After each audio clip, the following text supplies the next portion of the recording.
Hi y'all, this is Mattie from Mattie's Kitchen, and today I'll be making y'all some good old shepherd pie. And what I'll be using, I got this 2.5 pounds of ground beef. Here's the potatoes. I boiled the potatoes off. Some people peel theirs. I take and boil mine because all the vitamins and stuff they says in the peel of the potato. So I always boil mine. It's easier to do it. And as long as the knife stick through them and you keep them warm, they good to go. So they're good to go.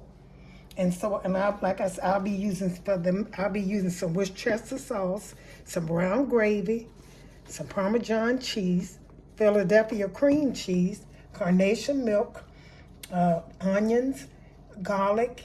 And with the garlic, you can use minced garlic, but I like always fresh. If I can get it fresh, it's going to be fresh. Garlic and green pepper. And here's some, this is onion powder. I might not use that because I have fresh onions, but salt, pepper, a little sugar. And here's the powder. The flour for the thickening, if I need to thicken. And this is ketchup. And these are things I'll be using. I'm getting ready to start. I got my meat into a skillet, frying my ground beef. And as I put them in, I'm going to talk to you about them. I had started a little bit. I didn't even know the fire was on. But anyway, I'm going to get this stirred up really good, broke down and cooking. And before I get all the way done, some people put their vegetable in. They put their vegetable in when the ground beef get done. I don't. Because if you want to really season your ground beef, put it in when it turns off, when the color got red. The red is gone from the meat, but don't let it get dry, all cooked all the way, because you want the vegetable to enhance your meat, to make your meat taste good. So I'm gonna put, in a few minutes, I'm gonna start putting these vegetables, especially what I'm gonna do, put the garlic in here. And this is about a teaspoon and a half of garlic. I spread them all the way over. And the reason I'm putting the garlic first is because it takes garlic a little longer to cook than the other vegetables. So I'm gonna do that. And like I told you how I do, I go all the way around it. It's about, I have 2.5 pounds of ground beef, so this was about maybe 3 tablespoons of garlic. So I'm gonna let this cook. Let it cook. And after I cook this, I start heating a little bit. I'm gonna take and put the green peppers in there.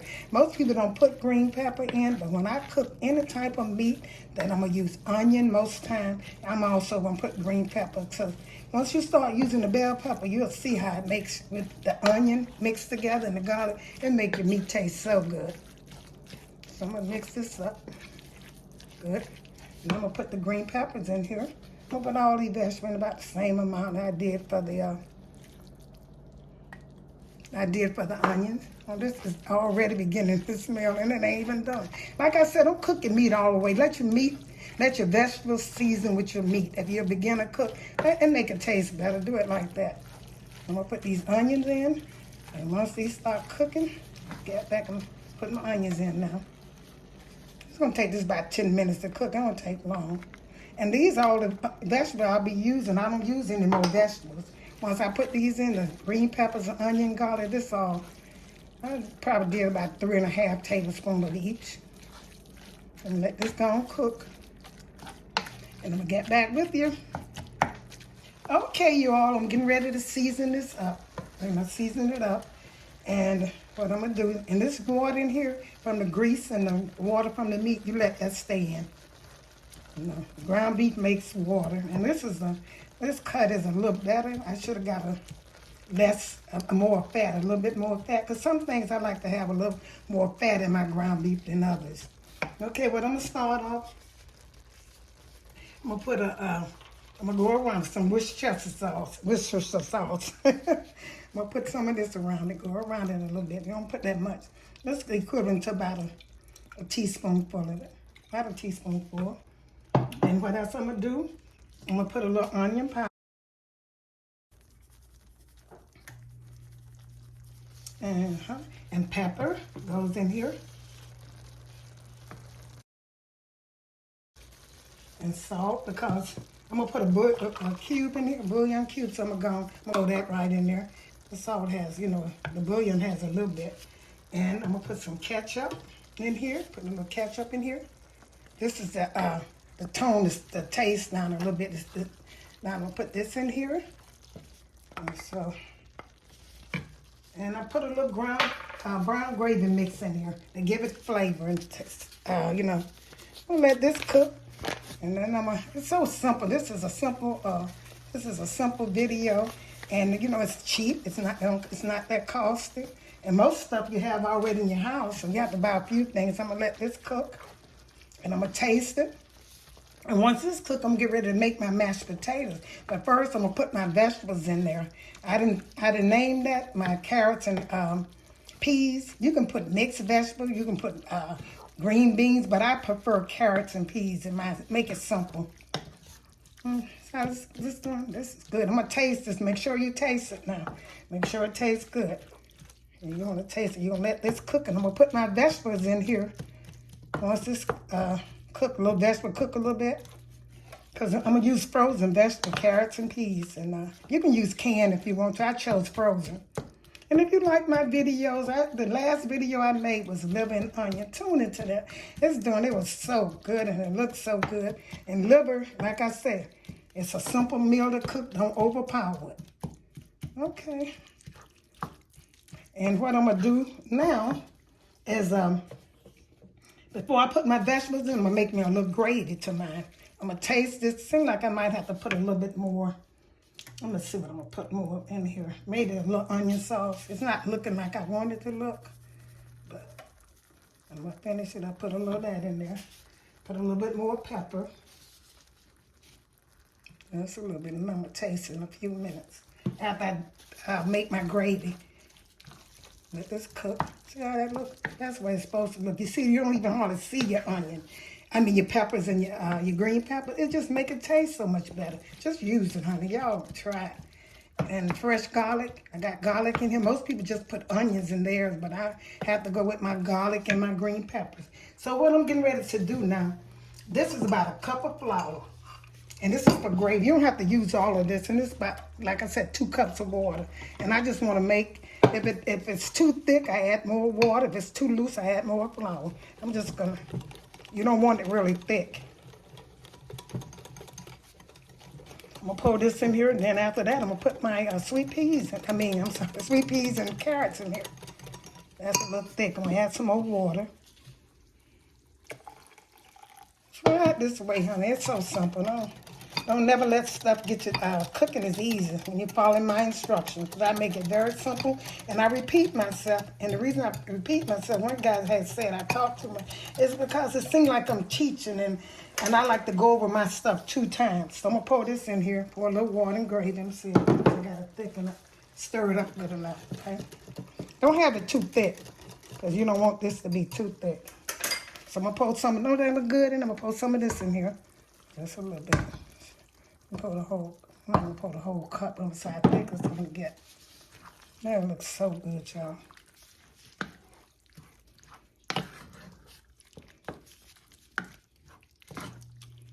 Okay. Put a little bit more water in here, just a little bit for the gravy, because I don't want it too thick. Let this cook a while, and then I'm gonna get ready to put my I'm gonna taste it and see how it tastes and see what I have to add. Make sure you taste your food. And I also did some hamburger pad. I've been cooking with ground beef and, you know, trying to cook meals that you can afford and with your children and stuff. And I know they're like this. Okay, then. I'm gonna get back with you when this cook I'm gonna let this cook simmer for about 10 minutes and I'll get back with you. Okay, my ground beef is cooked. Now I'm gonna put my carrots on top of here. I'm just gonna put some carrots and peas on top of here so these can cook. Just put them around it. I'm gonna cover this up so the carrots and peas can get done. This was a bag of a small bag of this. Like I said, you can use other vegetables. That's up to you, whatever you like. So I'm gonna cover this up. I tasted it. I didn't need anything. I needed a little season, just a little bit. But once you put this in, you can't season no more. So make sure once you put your vegetables in, your food, your put your vegetable in. Make sure the meat sauce is taste the way you want it to taste, because you can't add anything else after this cook. So I'm gonna let this cook probably till it get done. It's gonna cook again in the oven. I'm getting ready now to make my mashed potatoes. Okay, when you're doing potatoes, I like to boil mine better because there don't no water be in them. It's no water. You ain't got to worry about no water in them, and you ain't got to do that much to them. But smash them, that's the only way I ever see how they warm. I put them back on the stove just a little bit so they can stay warm. Some people, when they boil them, they peel them, they put them back on the stove to get the water out. But when you cook them like this, you ain't got to worry about, see, no water's in them. Okay, what I'm going to do first, I'm going to pour a little milk in here, about a half a cup. Because you want this to be a little wetter than regular mashed potatoes. So I'm going to put that in. I'm going to stir this up. See that's good. And you're going to use room temperature. I'm going to use room temperature butter. So it'll melt when you put it in there. Oh. And I'm going to use probably about, for this I'm going to use probably about a stick, because these was cut in half. This is about a stick of butter. I'm going to use that. I'm going to use some Philadelphia cream cheese. Put that in there. About half of that in there. This was a whole stick. And I'm going to put some, I'm going to put a little sugar in here. I use a little sugar, just a little bit. See how much I'm putting? Don't put a lot in there. Pepper. Some pepper. I'm gonna get this mashed potatoes good. You want to make sure your mashed potatoes good. And a little Parmesan cheese in here. Some of this, because this is going to be on top of your shepherd pie, and this is the most important. Once you bite into this, you want them to taste good. Put a little salt in here. Now I'm getting ready to mash these potatoes up. Okay. I use a half of, and I never like for my potatoes, see that's a little wet. I don't never like for my potatoes to be, you know, mashed. I like to taste just a little bit of potatoes in them. That makes them taste so good. Put a little bit more milk in here. It's almost, now this is a half a can. I had about 6 potatoes. That was kind of big. Now I'm getting ready to smash this now. Yep. And you, like I said, you don't want this to be too coarse. You want to be a little loosened because you got to put it on top of your vegetables. And this a little, not like I want it. Add a little bit more milk into it and butter. Pepper. And you're going to smooth this. You're going to take a spoon and put this on there. You know, like I said, you don't want it as so thick. And this is a little thick. I got to add a little bit more milk. Just a little bit more milk to make it kind of loosen. And what else I need? I put a little bit more salt. That came out kind of fast, but that's all right. Put a little bit more pepper. And this is it. I'm going to stir this up and get ready to set it on. This is the end of this meal. This is a quick meal. Like I said, make sure your potatoes are good because they are going on top of the vegetable and the meat. Okay. I got my oven heating to 450. And I'm going to get some of this out the way and I'm going to get ready to put it on top of it. I'm going to taste it and see what I needed. And then I'm going to get ready to put it on top of the vegetable and meat.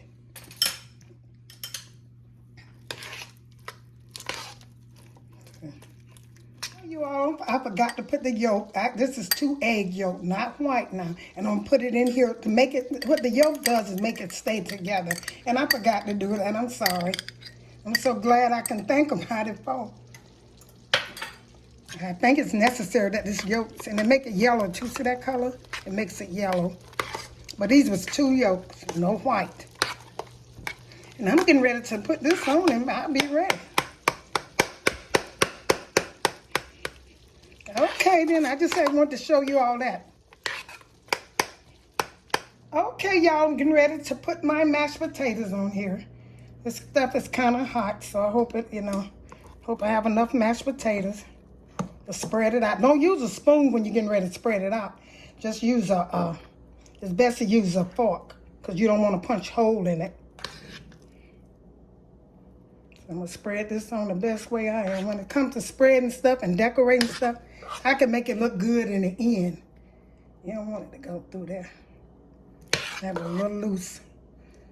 I'm going to put this on here and I'm going to get back with you all. Mashed potatoes. I'll get back with you. Okay, I spread my mashed potatoes over my vegetable and my meat. Now I put a little parsley on it and a little paprika.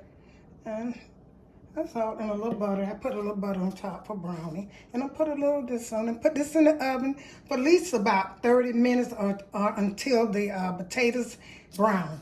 I'll say about 20 to 30 minutes. And this will be it. Here's the finishing touch of my shepherd pie. I'm going to put it on a plate and I'm going to show it to you. I hope you enjoyed my presentation.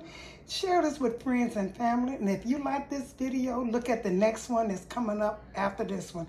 Like I said, thank you again. I'll show you when I put it on the plate. Thank you. Here's the finishing touch of my shepherd pie. I put it on a plate. It is so good, y'all. Please follow my instruction and share this with friends and family. Like I said, check out my liver and onion, and also check out the next videos coming up. Please, thank you for tuning in to Mattie's Kitchen.